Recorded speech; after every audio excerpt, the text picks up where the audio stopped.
journey started in Berlin, where we took the plane from Berlin to Doha with a layover of 4 hours, and then from there straight to Phuket. And we were thinking, we could chill in Phuket 2 days, get used to the heat, get used to the jet lag. And we were so wrong because these 2 days weren't enough to get adjusted and used to the climate and the jet lag at all, because we had to leave after 2 days. So on the third day, we took another flight to Koh Samui, and it was really just exhausting. So let me preface this by saying, if you travel to Thailand and you are a little more sensible to climate changes and jet lags, stay right where you are for at least a week or take the connecting flight right away.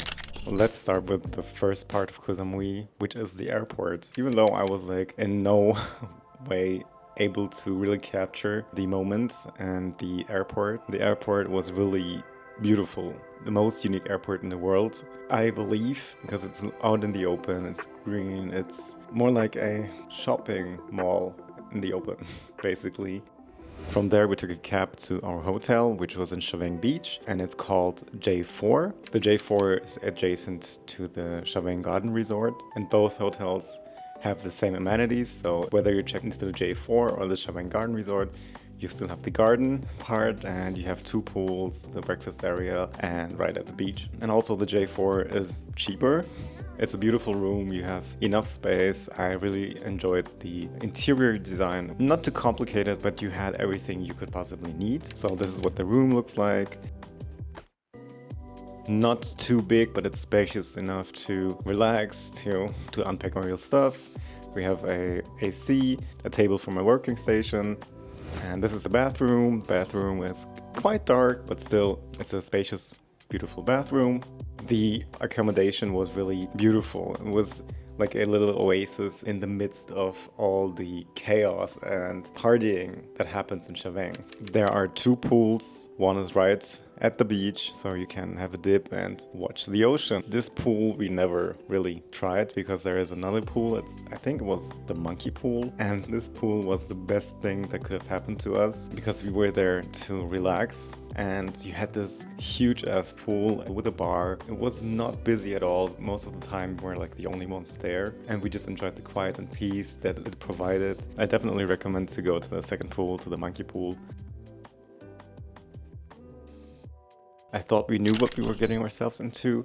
However, this was a little more than I expected. It's close to the airport, which means we will be hearing airplanes, and also it's literally next to the infamous Ark Bar, which I haven't heard too much of, but apparently it's a thing. It was pretty loud, actually. I mean, I didn't hear too much from the bar itself, but from the streets right next to the hotel, it was super busy. There is always something going on. So just to have that in mind, if you're getting there, don't expect to be able to sleep. But then again, if you're there to go out and have fun, it's an amazing place. You can have lots of fun, and it's impossible to have a boring day. The hotel is right at the beach. The beach is beautiful, to be honest. The water was super clear the first day we arrived, but after that it was really wavy, and at some point there were even red flags outside to warn you to not go into the ocean because of high tides, and there's no lifeguards on duty. Let's talk about food. The food was good, but I've had better Thai food before. I was in Thailand last year and we were in different places and we had more local type of food. I kind of missed it because I don't know if it's just in Chaweng. I believe it's just Chaweng or the area around J4, but there were just restaurants catered to a more European or Caucasian demographic. So the food was good, it was fine, not bad at all. So don't get me wrong, you don't have to be afraid. But for the price, I missed my local food, so just keep that in mind. And also, I think it's Koh Samui in general, but eating out is a little more expensive than what I was used to. So just a heads up for you to know. Thailand is extremely cheap, but I think Koh Samui is an exception to that. So plan more budget, maybe. What you will be not missing is the nightlife. The nightlife on Chaweng Beach is endless. You have tons and tons of bars, tons and tons of clubs, everything within walking distance, and every day of the week. So you can go dance and have drinks every damn day of the week, which is quite nice because it will never be boring for you if you like to go clubbing and go out and have some drinks with your friends. And went to the Ark Bar and it was pretty nice. It was the first time for me to have a drink and to dance at the beach with friends as a zillennial or whatever, as someone who was born in 1995. I really appreciated the music they were playing because it was more like 2000s to 2010s 2016's music. I really enjoyed it because it was like a little throwback, but I noticed that it's pretty common for clubs and bars in Thailand to play this type of music. I don't know if it's because of like the feeling of escapism, but I really enjoyed it. And while sitting there and having a few drinks, we were entertained by a fire show and these guys really gave their best and it looked pretty amazing. And just sitting there and having this whole vibe and this whole music playing in the background and seeing this fire show and how great it looks, it's really a nice moment to enjoy and I wouldn't miss out on that. One annoying situation about this was that you are constantly being asked to buy something. So just for your information, people are going to come and offer you a few things every 5 minutes. Unfortunately for us, we didn't have like the best weather conditions. It was really cloudy most of the time and super wavy and high tides. We tried to catch the sunrise and we woke up super early and it was cloudy. So the sun peeked through a little bit and I was a little sad that I couldn't catch the first sunrise. And also I didn't manage to get up that early ever again since then. So also my fault. Quick little thing about the breakfast at J4. The breakfast cost about 400 baht. The breakfast was okay. I mean, it was delicious, but for what they offer, I think 400 baht was a little too much. So the other day, my best friend went and looked around and found the Evergreen, I think was Al's Resort, who also had like a breakfast buffet for 250 baht. And I think that was well worth it. And for 250, you had everything you possibly needed, and I would definitely recommend checking it out. Good news and bad news at the same time for some. There is a tattoo studio right at the entrance of the hotel. It's called Zamui Inc. It's good because you can get a tattoo right away. Just like go downstairs, get a tattoo, go back upstairs. But that's also the bad news because you are tempted, at least I was and my friends were, to just go down there every day and get a new tattoo, which in some way we kind of did. So we went there and my best friend and I both came out with 5 tattoos. These guys make really great work. They work precise and do like clean tattoos. So I can definitely recommend going there. The prices were fair and they were super nice and chill. If you want to get a tattoo, Zamui Inc. is the place to go. One place I really enjoyed seeing was Fisherman's Village. So my best friend wasn't feeling too well. My friend and I decided to go anyways and check out the night market, which I have to say we missed because Google Maps said, I think, from Thursday to Sunday, and there was no night market on Thursday, I believe. So keep that in mind. The night market starts at Friday. Fisherman's Village is such a nice place. It's lively, but at the same time you don't have too much of the noise pollution that you have in Chaweng. It's a place where I was like, why are we not staying here? But then again, I know because the prices there are a little over our budget. Maybe there is a little more on the budget side, but we haven't been able to find anything in that proximity of Fisherman's Village.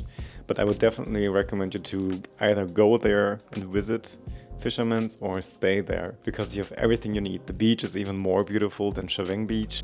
Here you can see me trying to vlog in public for the first time, and I'm quite shy regarding that topic. We found this little rooftop bar in midst of the Fisherman's Village of the walking street that was like quite hidden away. We didn't see it in the first place, but then we took a closer look and it was a nice little Burmese rooftop bar, and we had the pleasure of enjoying a little bit of the sunset. I was actually quite surprised that this rooftop bar was empty because you had a stunning view, super nice stuff, and good drinks, good food. We didn't even realize that we came to the happy hour. We got free food and I was surprised, but yeah, happy hour. And we had like traditional Burmese food, I believe. It was like chicken balls and some type of crispy dumpling.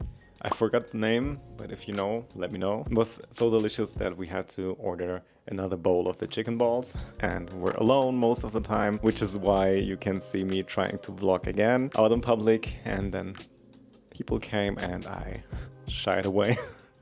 So yeah, that's that.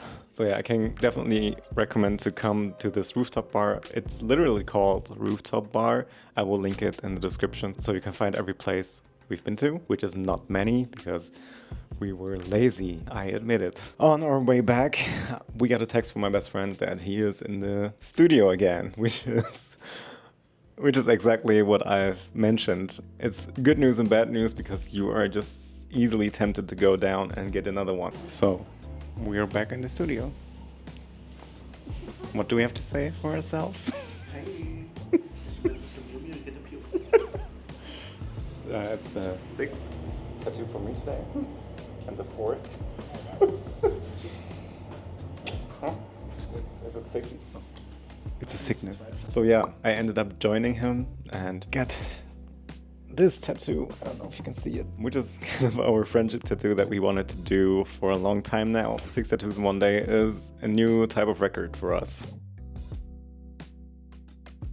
And talking about tattoos again, we didn't get hand poke tattoos this year. Last year we did, but this year we get it like with the machine, and it's more precise usually than hand poke. But don't do what I'm doing. I went straight into the water, straight to swimming, out into the sun, and yeah, my tats definitely looked better the first few days, and now they're barely holding on. It should be no reflection of the work these guys are doing because they told us not to go into the water. Yeah, we did. So if you're thinking of getting a tattoo, either get it hand poked or don't get a tattoo. Or at the end of your trip.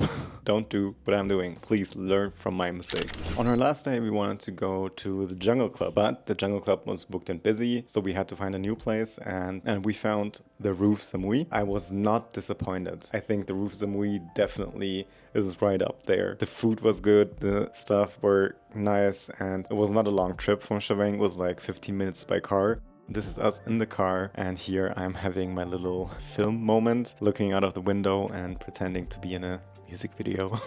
I was just so excited because I'm a view type of person. I really enjoy having a broad view when I'm walking out into the balcony. I don't necessarily have to be right at the beach. I'd much rather be somewhere far up and have a beautiful, breathtaking view.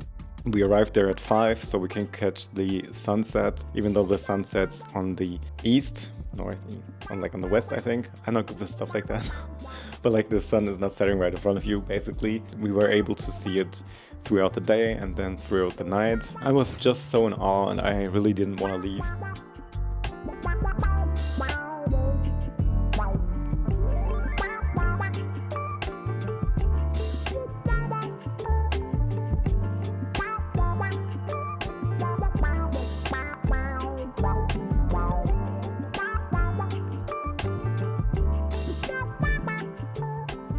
We took a little detour on the way back because we passed by central Zamui. There was a night market and we were like, okay, let's hop off, grab a few snacks and just look around what the night market has to offer. And it was more in the fancier side, which I didn't expect, but on the other side of the street behind central Zamui, there was like the night market you know as a night market. Grab some snacks with the little bit of rest energy we had. It's the last day on Zamui, it's the day of departure, and we are on our way to Koh Tao. I'm kind of sad to leave Zamui because after the first week there I feel like I finally arrived, but then again I know that I will be back. I would definitely still recommend going to Koh Samui, even though it wasn't like the picturesque type of situation I was hoping for. Even though it was not that relaxing, I knew that Koh Tao would be more on the chill side. We took a cab to the Mainam Pier, and from there we took the ferry for about like 1 hour and 45 minutes. That concludes the Zamui vlog. I hope you enjoyed this video, and I hope you're looking forward to my next video on Koh Tao. And yeah, peace out.